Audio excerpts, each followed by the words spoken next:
దేవుడు సత్యంలోనికి నడిపించినాడు. మొదటిగా ఆయన జీవంలో నడిపించినాడు, రెండవదిగా ఆయన వెలుగులో నడిపించినాడు, మూడవదిగా సత్యములో నడిపించిన వాడిగా ఉన్నాడు.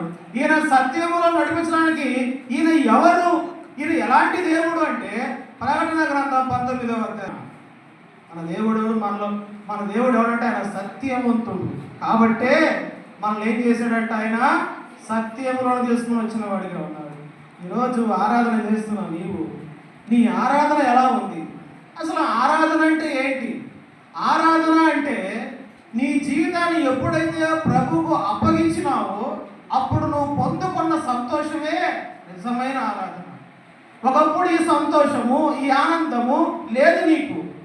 ఒకప్పుడు లోకంలోనే ఉంది సంతోషం అనుకున్నావు, ఒకప్పుడు లోకంలోనే ఆనందం అనుకున్నావు, ఒకప్పుడు పాపములోనే సంతోషం ఉంది అనుకున్నావు. అది ఎప్పుడైతే నిజమైన సంతోషం ప్రభు దగ్గర తెలుసుకున్నావో ఆ సంతోషాన్ని నువ్వు మనసారా అనుభవించినప్పుడే ఆరాధన, నిజమైన ఆరాధన.